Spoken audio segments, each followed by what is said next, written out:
ಅಖಿಲ ಭಾರತೀಯ ಸಾಹಿತ್ಯ ಪರಿಷತ್ತು ಕರ್ನಾಟಕ ಸಾಹಿತ್ಯದಲ್ಲಿ ಸ್ವತ್ವ ಕುರಿತಾಗಿ ಅಧಿವೇಶನವನ್ನು ನಡೆಸ್ತಾ ಇದೆ. ಇದು 4ನೆಯ ಅಧಿವೇಶನ. ಪ್ರತಿ ವರ್ಷ ಬೇರೆ ಬೇರೆ ವಿಷಯಗಳ ಮೇಲೆ ಅಧಿವೇಶನಗಳನ್ನು ಮಾಡ್ತಾ ಬರಲಾಗ್ತಾ ಇದೆ. ಈ ಬಾರಿ ಅಧಿವೇಶನ ಸ್ವತ್ವದ ವಿಷಯದ ಮೇಲಿದೆ. ಹೋದ ಬಾರಿ ಸ್ವರಾಜ್ಯದ ಮೇಲೆ ಇತ್ತು. ಕೆಲವೊಂದು ಶಬ್ದಗಳನ್ನು ನಾವು ಅರ್ಥ ಮಾಡಿಕೊಳ್ಳುವುದು ಮರೆತು ಬಿಟ್ಟಿದ್ದೇವೆ. ಉದಾಹರಣೆಗೆ ಸ್ವಾತಂತ್ರ್ಯ. ಸ್ವಾತಂತ್ರ್ಯ ಅಂದರೆ ಇನ್ನೊಬ್ಬರು ನಮಗೆ ಕೊಡೋದು. ನಮ್ಮದು ಸ್ವಾತಂತ್ರ್ಯ ಹೋರಾಟ ಅಲ್ಲ, ನಮ್ಮದು ಸ್ವರಾಜ್ಯಕ್ಕಾಗಿ ನಡೆದ ಹೋರಾಟ. ನಮ್ಮ ದೇಶದ ಭೂಭಾಗವನ್ನು, ನಮ್ಮ ದೇಶದ ಸಾಂಸ್ಕೃತಿಕತೆಯನ್ನು ನಂಬಿ ನಡೆಸುವಂತಹ ನಮ್ಮದೇ ಆದ ಆಡಳಿತ ಇರಬೇಕನ್ನುವ ಅಪೇಕ್ಷೆಯಿಂದ ನಡೆದ ಸ್ವರಾಜ್ಯ ಹೋರಾಟ. ಹೀಗಾಗಿ ನುಡಿ ಸ್ವರಾಜ್ಯ ಎಂಬ ಹೆಸರಿನಲ್ಲಿ ಕಳೆದ ಬಾರಿ ಅಧಿವೇಶನ ನಡೆಸಲಾಗಿತ್ತು. ಈ ಬಾರಿ ಅಧಿವೇಶನ ಸಾಹಿತ್ಯದಲ್ಲಿ ಸ್ವತ್ವದ ಕುರಿತು ಇದೆ. ಸ್ವತ್ವ ಅಂದರೆ ಏನು? ಸ್ವತ್ವ ಅಂದರೆ ಸ್ವಂತಿಕೆ, ಸ್ವತ್ವ ಅಂದರೆ ತನ್ನತನ, ಸ್ವತ್ವ ಅಂತಂದರೆ ಅಸ್ಮಿತೆ. ಹಿತದಿಂದ ಕೂಡಿದ್ದು ಸಾಹಿತ್ಯ. ಇವತ್ತು ನಮಗೆ ಅರಳಿಸುವ ಸಾಹಿತ್ಯ ಬೇಕಾಗಿದೆ, ಕೆರಳಿಸುವ ಸಾಹಿತ್ಯ ಅಲ್ಲ.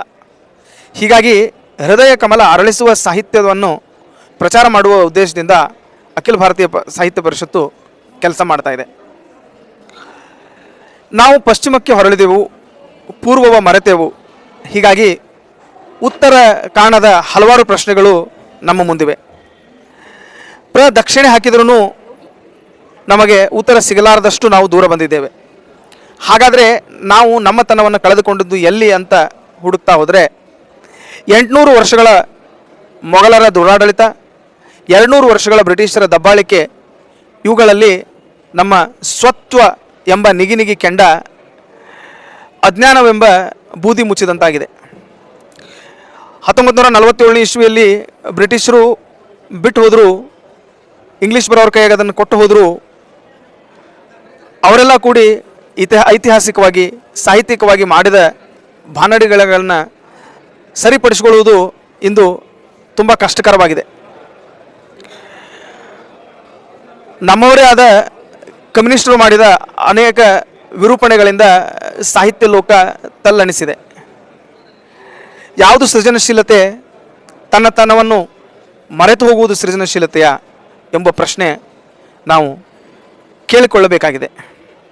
ನಮ್ಮ ಸ್ವಂತಿಕೆಯನ್ನು ಮೊದಲು ಮರೆ ಮಾಚಲಿಕ್ಕೆ ಪ್ರಾರಂಭವಾಗಿದ್ದು ಮ್ಯಾಕ್ಸ್ ಮುಲ್ಲರ್ ತೆಗೆದುಕೊಂಡ ಗುತ್ತಿಗೆಯಿಂದ.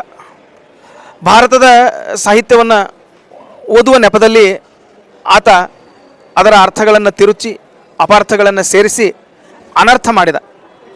ಅದನ್ನೇ ನಮ್ಮ ಶೈಕ್ಷಣಿಕ ವಲಯದಲ್ಲಿ ನಾವು ಸೇರಿಸಿಕೊಂಡು ಪೋಷಿಸಿಕೊಂಡು ಬಂದದ್ದು ಇಂದು ನಮಗೆ ಮುಳುವಾಗಿದೆ. ಆದರೆ ಅಕಾಡೆಮಿಕ್ ವಲಯದಲ್ಲಿ ಏನೇ ಚರ್ಚೆ ನಡೆದಿದ್ರು, ಏನೇ ನಿರೂಪಣೆಗಳು ನಡೆದಿದ್ರು, ಸಾಮಾನ್ಯರ ವಲಯದಲ್ಲಿ, ಸಾರ್ವಜನಿಕರ ವಲಯದಲ್ಲಿ ಇನ್ನೂ ತನ್ನತನ, ಸ್ವಂತಿಕೆ, ಸ್ವತ್ವ ಗಟ್ಟಿಯಾಗಿಯೇ ಇದೆ. ಭಾರತದ ಸಾಹಿತ್ಯದ ಸ್ವತ್ವ ಅಂತ ಉಳಿದಿರುವುದು ಇಲ್ಲಿನ ಐತಿಹಾಸಿಕ ಮಹಾಕಾವ್ಯಗಳಾದ ರಾಮಾಯಣ ಮಹಾಭಾರತದಲ್ಲಿ. ಹರ್ವಾಲಾ ದೇವಿ ಕಿ ಪ್ರತಿಮಾ, ಹರ್ ಬಚ್ಚಾ ರಾಮ ಹೇ, ಹರ್ ಗ್ರಾಮ್ ಅಯೋಧ್ಯ ಹೇ ಅಂಥೇಳಿ ನಾವೇನು ಬಂದಿದ್ದೇವೆ, ಆ ಮಹಾಕಾವ್ಯಗಳ ಉಸಿರು, ನಮ್ಮ ಸಾಹಿತ್ಯದ ಉಸಿರು ಆ ಮಹಾಕಾವ್ಯಗಳು. ಸ್ವಂತಿಕೆ ಅನ್ನೋದು ವ್ಯಕ್ತಿಗತವಾಗಿ ಇರ್ತದೆ, ಸಮಾಜಗತವಾಗಿ ಇರ್ತದೆ, ರಾಜ್ಯಗತವಾಗಿ ಇರ್ತದೆ ಮತ್ತು ರಾಷ್ಟ್ರಗತವಾಗಿ ಇರ್ತದೆ, ವಿಶ್ವಗತವಾಗಿ ಇರ್ತದೆ. ನಮ್ಮ ಸ್ವಂತಿಕೆ, ನಮ್ಮ ಸ್ವತ್ವ ಅಡಗಿರುವುದೇ ವಸುದೈವ ಕುಟುಂಬಕಂದಲ್ಲಿ. ನಮ್ಮ ಸ್ವತ್ವ ಅಡಗಿರುವುದೇ ಸರ್ವೇ ಜನ ಸುಖಿನೋ ಭವಂತು ಸರ್ವೇ ಸಂತು ನಿರಾಮಾಯ ಎಂಬಲ್ಲಿ. ಹೀಗಾಗಿ ನಮ್ಮದು ಸಹನಾ ಭವತು ಸಹನೋ ಭುನಕ್ತು ಅಂತ ಅಂದ್ಕೊಂಡು ಬಂದಿರುವ ಪರಂಪರೆ. ಸಾಹಿತ್ಯದಲ್ಲಿ, ಅದರಲ್ಲೂ ಅಕಾಡೆಮಿಕ್ ವಲಯದಲ್ಲಿ ಆಯಕಟ್ಟಿನ ಜಾಗದಲ್ಲಿ ಸೇರಿಕೊಂಡಿರುವ ಬುದ್ಧಿಜೀವಿ ಸೋಗಲಾಡಿಗಳು ಮಾಡಿದ ಅವಾಂತರಗಳು ಒಂದು ಎರಡಿಲ್ಲ.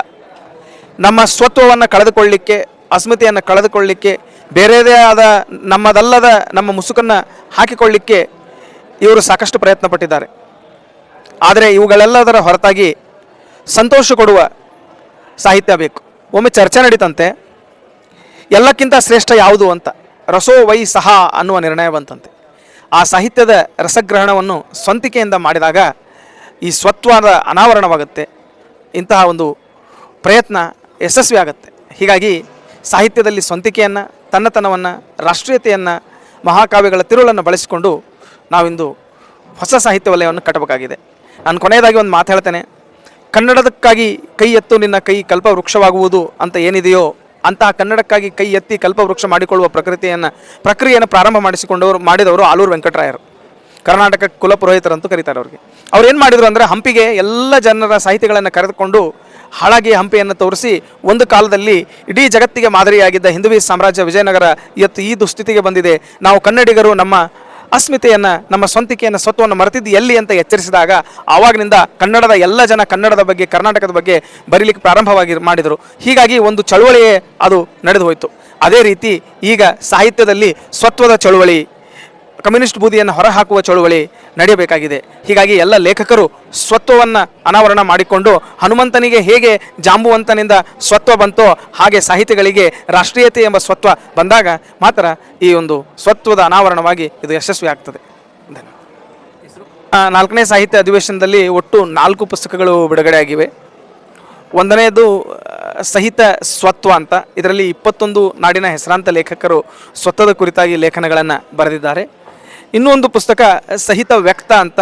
ಇದು ನಮ್ಮ ಅಖಿಲ ಭಾರತೀಯ ಸಾಹಿತ್ಯ ಪರಿಷತ್ತಿನಿಂದ ಕ್ಲಬ್ ಹೌಸ್ನಲ್ಲಿ ನಡೆದ ಕಾರ್ಯಕ್ರಮಗಳಲ್ಲಿ ಭಾಗವಹಿಸಿದವರ ಮಾತುಗಳ ಅಕ್ಷರ ರೂಪ.